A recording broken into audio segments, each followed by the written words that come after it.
একটি আঞ্চলিক কবিতা, মৃণালের পত্র, কলমে দেবব্রত সিংহ। শ্রীচরণ কমলেশ, আজ পর্যন্ত তোমাকে চিঠি লিখিনি, চিরদিন কাছেই পড়ে আছি। মুখের কথা অনেক শুনেছ, আমিও শুনেছি। চিঠি লিখবার মতো ফাঁকটুকু পাওয়া যায়নি। আমি তোমাদের মেজ বউ।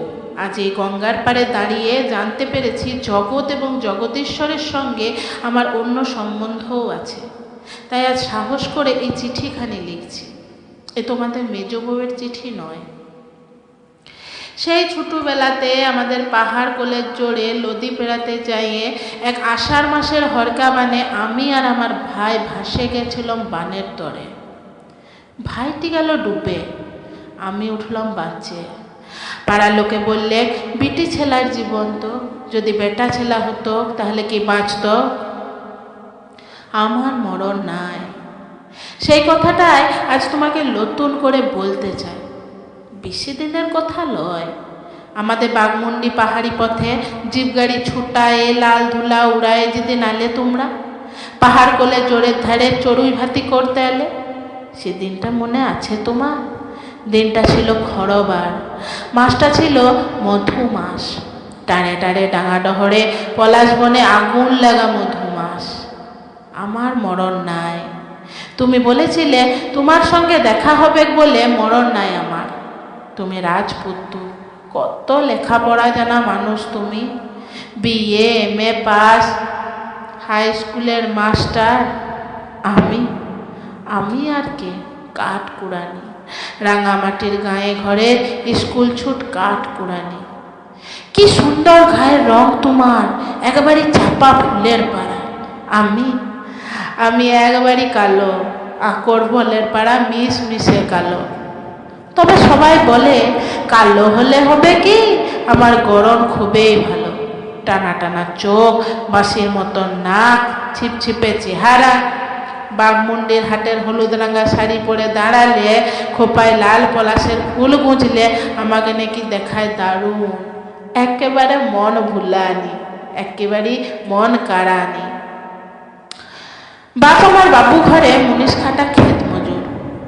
এমনিতে তার সবে ভালো, শুধু দোষের মধ্যে দোষ, সে একজনা নেশা ভাঙ করা মানুষ।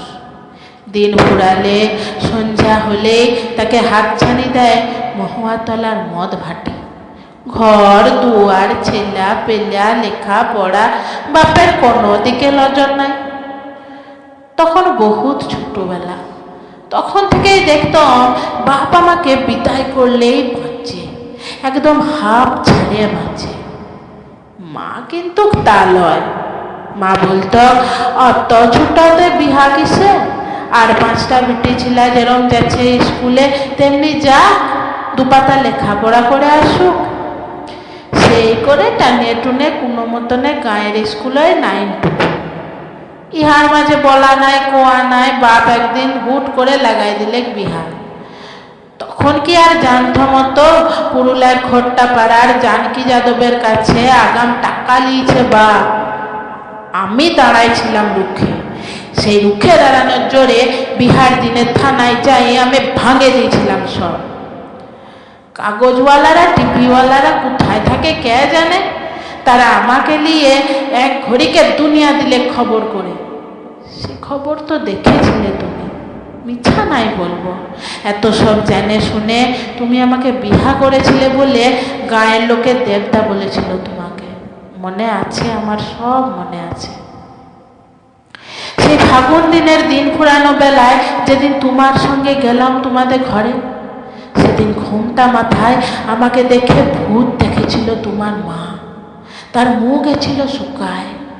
তোমার বউ দিদি, মানে আমার বড় যা, সেও দেখলাম তাই। তোমার স্কুলের মাস্টাররা, পাড়ার বন্ধুরা, তারা বাহবা দিয়েছিল খুব। তবে সে কিন্তু ভালো লাগে না আমার। সে ঠিক বাহবা লয়, তার ভিতরে কতকটা কৌতুক, কতকটা করুণা। তুমি বলেছিলে নতুন করে আবার আমাকে লেখাপড়া শেখাবে। তুমি বলেছিলে নতুন করে আমাকে ভর্তি করে দিবে স্কুলে। কাজের চাপে সে আর তোমার হলো কই? কত ব্যস্ত মানুষ তুমি। স্কুল, পার্টি, ক্লাব, বস্তিবাসী, গরিব দুঃখী, প্রতিবন্ধী, রক্তদান, জীবনদান, তোমার কত কাজ। এক এক দিন কাজের টানে তুমি বাইরে কাটাতে রাত। এক এক দিন কাজের টানে ঘরের কথা মনে পড়তো না তোমার। এমনি করে দেখতে দেখতে ঘরের চাইয়ে বাইরে থাকার সময় গেল বাড়িয়ে। একদিন তোমার মা বললে, ও তো ঘর সংসারের মানুষই না, বিয়ে টিয়ে কেন যে গেল করতে। একদিন তোমার বৌদিদি বললে, ও তো বাঁধন ছাড়া লাগাম ছাড়া মানুষ, বাউন্ডুলে মানুষ, ওকে সব মানায় না, বিয়ে টিয়ে একেবারে মানায় না। কথা শুনে কষ্ট হতো, খুব দুঃখ। সেই দুঃখে একলা ঘরে দু চোখ দিয়ে জল গড়াতো আমার। তখন মনে পড়তো দিদিমার কথা। দিদিমা বলতো, গরিব ঘরের বিটি ছেলের আবার দুঃখ কিসের, আমাদের দুঃখ যা সুখ হতা।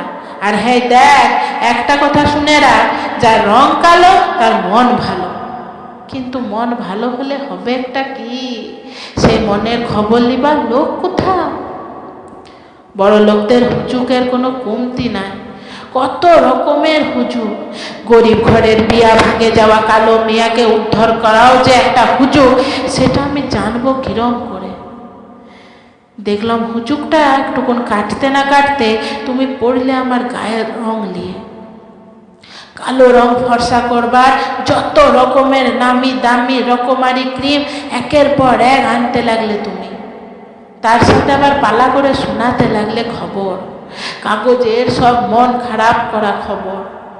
গায়ের রং কালো বলে বউকে খুন করলো বর, গায়ের রং কালো বলে বিয়ে ভেঙে যাওয়ায় গলায় দড়ি দিল মেয়ে, এইসব আরো কত খারাপ খবর। তবে তুমি আবার সান্ত্বনাও দিতে। তুমি বলতে, কেন যে কাগজগুলা ছাপবে এইসব খবর। আমি বলতাম, চাই না এইসব খবর শুনতে, নাই চাই। তুমি বলতে, দেখো খারাপ খবরও জানা দরকার তোমার, নাইলে দেশটা যাচ্ছে কোন দিকে সে তুমি পারবে না বুঝতে। আমি বলেছিলাম, এমন দেশকে বুঝে আমার কাজ নাই। এইভাবেই চলে যাচ্ছিল দিন, দিনের পর দিন। তারপর একদিন জ্যৈষ্ঠ মাসের বেলা পড়তি অবেলায় তুমি বললে, হাওয়া খেতে যাব, চলো হাওয়া খেতে যাব গঙ্গার পাড়ে। কথা শুনে তোমার মুখের দিকে আমি রইলাম চাইয়ে। তাই দেখে তুমি বললে, না না মিথ্যা নয়, সত্যি বলছি। সেই কতদিন আগে নতুন বউ হয়ে আসার পরে শাশুড়ি আর জায়ের সঙ্গে একদিন পূজা দিয়েছিলাম গঙ্গার ঘাটে সিদ্ধেশ্বরী মন্দিরে। এপারে তোমাদের পুরানো শহর, ভাঙা মন্দির, চানের ঘাট, কাঁসর ঘণ্টা, উপারে সবুজ ক্ষেত, সর্ষে ফুল, আখের বাদা, ইট ভাটা, তাল সুপারি, মাটির বাড়ি, ডিঙি নৌকা, খেয়া ঘাট, হইচই মানুষজন। তোমার হাত ধরে কতদিন পর আবার সেই গঙ্গার পাড়ে। দিন পুরানো বেলাতে আউলি বাউলি হাওয়ার তোড়ে আমার চুড়িদারের ওড়না যাচ্ছিল উড়ে। তুমি চাইছিলে নিরিবিলি, আরো আরো নিরিবিলি। সেই বহু দূরে পড়া মন্দিরের ভাঙন ধরা ঘাটের ধারে আমার কেমন দম আসছিল আটকে। তোমার তখন বাঁধ ভেঙেছে ভালোবাসায়, বউকে গলা জড়ায় চুমু খাইয়ে আদর করার ধুমে তোমার তখন রাস হরে নাই মুখে। আমি কাঠ কুড়ানি, রাঙামাটির গ্রামের স্কুল ছুট কাঠ কুড়ানি। আমি কি আর বুঝতে পারি তোমার অমন আদর করার মানে কি আর বুঝতে পারি? আমার জায়গায় থাকতো যদি অন্য কেউ, সেও কি পারতো বুঝতে? ভালোবাসার মানুষ জড়িয়ে ধরে আদর করার ফাঁকে এক ঘড়িকে নদীর জলে ফেলতে পারে ঠেলে। বলো না, এটা বুঝবে কিরকম করে? অত কি যে বুঝার আছে এই দুনিয়ায়। এই যে তুমি বিএ এমএ পাস দিয়ে মাস্টার হয়েছিলে হাই স্কুলে, তুমিও কি পেরেছিলে বুঝতে যাকে অমন করে ঠেলে ফেললে গঙ্গার জলে সে দিব্যি সাঁতার কাটিয়ে উত্থাল পাতাল ঢেউয়ের তালে পার হয়ে যাবে নদী, অত বড় নদী?